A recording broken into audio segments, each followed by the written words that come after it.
Israeli diplomatic officials said on Monday evening that Israel was in the advanced stages of the negotiations with Hamas for a ceasefire deal that would see the terror group release some of the hostages it has been holding in Gaza since October 7th, 2023, and ending more than 15 months of war.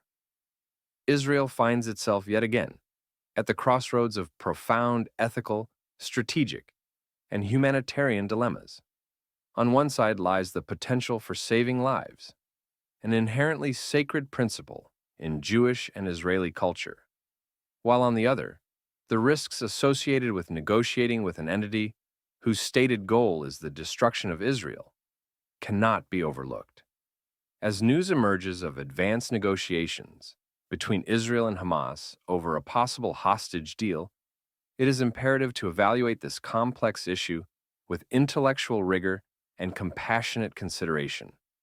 The hostage crisis that began on October 7th, 2023, has plunged Israel into deep anguish. Hundreds of families live in a nightmare of uncertainty, their loved ones held captive by a terrorist organization in Gaza. For Israel, the moral obligation to save lives is foundational, deeply rooted in the Talmudic principle of saving a soul, the idea that saving a life overrides virtually every other religious commandment. This value shapes much of Israel's military and diplomatic decision-making. Every hostage represents not only an individual life, but an entire family and community, a collective trauma that leaves scars for generations. The release of hostages would bring unparalleled relief to these families and a profound sense of closure for the nation. This moral weight cannot and should not be underestimated. While the release of hostages is a compelling goal, the broader strategic implications of negotiating with Hamas present a darker picture. Hamas, as a terror organization, relies on tactics of extortion and fear to achieve its objectives. Entering into a hostage deal can embolden such behavior, setting a dangerous precedent that future kidnappings may yield concessions from Israel. This cycle of incentivization has been a recurring theme in Israel's history with hostage negotiations, from the Jibril Agreement in 1985 to the Gilad Shalit deal in 2011. Moreover, releasing detained terrorists, a likely condition of any deal, poses significant security risks. Data from previous exchanges indicate that a significant percentage of released prisoners return to terrorist activities. The cost of saving today's hostages might be future attacks, potentially leading to more casualties and an unending spiral of violence. If the war were to end with Hamas still in power in Gaza, it would raise a host of strategic and ethical questions for Israel. Hamas's continued governance would likely perpetuate the region's instability, as their control over Gaza serves as both a political and military base for operations against Israel. For Israel, this reality poses a significant dilemma: how to maintain security and ensure that a return to full-scale conflict is avoided while dealing with a governing entity openly hostile to its existence. Hamas's survival could also complicate efforts to improve the humanitarian conditions in Gaza. International aid, while necessary for the well-being of Gaza's civilians, might be diverted by Hamas to strengthen its military infrastructure, as has happened in the past. This scenario creates an ethical quagmire, where the imperative to aid civilians clashes with the risk of inadvertently empowering a terrorist organization. Moreover, Hamas's continued rule could embolden other adversaries, such as Hezbollah and Iran, by showcasing the organization's ability to withstand Israeli military and diplomatic pressure. This outcome might weaken Israel's deterrence posture, complicating its broader strategic objectives in the region. Addressing these challenges would require Israel to adopt a multifaceted approach, combining military preparedness, robust intelligence, and international diplomacy to mitigate the risks of Hamas's continued dominance in Gaza. The debate over hostage negotiations is often framed as a zero-sum game between humanitarian imperatives and national security. However, this binary framing overlooks the potential for nuanced strategies.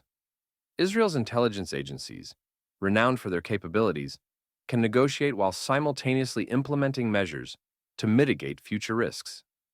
For example, any agreement should include mechanisms to monitor released prisoners and prevent their reintegration into terror networks. Israel could also insist on international guarantees or third-party oversight to ensure compliance. While such measures are not foolproof, they can serve to balance humanitarian and security considerations. Israel's history is replete with difficult hostage negotiations, each offering lessons for the current situation. The 2011 deal to release Gilad Shalit, a single soldier, in exchange for over 1,000 prisoners, was a deeply polarizing moment. Critics argued that the deal emboldened Hamas and undermined Israel's deterrence. Supporters, however, pointed to the moral imperative of bringing Shalit home.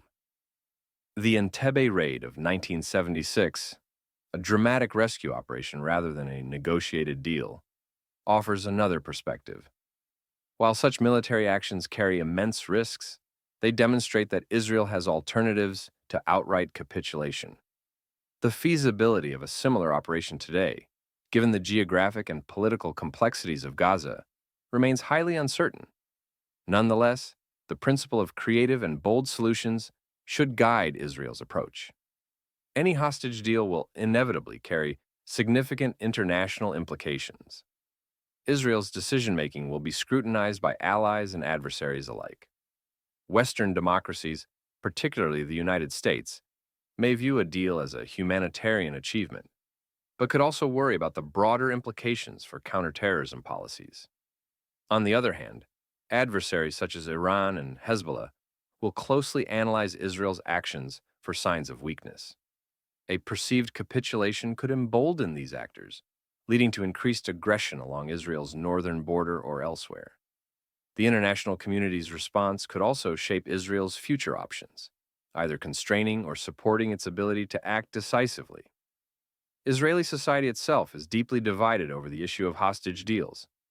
Some argue passionately for the government to bring them home at any cost, invoking the collective ethos of mutual responsibility that has long defined the nation. Others caution against the long-term consequences, emphasizing that security and deterrence are essential to ensuring the safety of all citizens. This internal debate reflects the broader tension between two core values: the sanctity of individual lives and the responsibility to protect the collective. These values are not mutually exclusive, but balancing them requires careful deliberation and open dialogue. Regardless of the final decision, compassion must remain at the heart of Israel's approach. This compassion extends not only to the hostages and their families, but also to the broader population that bears the consequences of terrorism. A decision to negotiate or not to negotiate should be accompanied by transparency and efforts to maintain public trust. For the families of hostages, compassion means acknowledging their pain and ensuring they feel heard, even if the ultimate decision does not align with their hopes. For the broader society, compassion entails a commitment to minimizing harm and protecting future generations. In weighing the pros and cons of a hostage deal, Israel must navigate a moral labyrinth. On one hand, the immediate rescue of hostages represents a triumph of humanity and a reaffirmation of Israel's commitment to the sanctity of life. On the other, the long-term implications, both for national security and the broader fight against terrorism, cannot be ignored. This dilemma does not lend itself to easy answers. Instead, it requires a blend of pragmatism, creativity, and moral clarity. Whether through negotiation, military action, or a combination of approaches, Israel must strive to uphold its values while safeguarding its future. The question of whether to proceed with a hostage deal is a microcosm of the broader challenges Israel faces as a nation. The tension between moral imperatives and existential threats. As the government deliberates, it must weigh the sanctity of individual lives against the need to maintain deterrence and ensure national security. Ultimately, the decision will reflect not only Israel's strategic priorities, but also its identity as a nation committed to life, resilience, and the pursuit of justice. Whatever path is chosen, it must be guided by a deep commitment to these principles, ensuring that Israel remains a beacon of hope and strength in an often hostile world.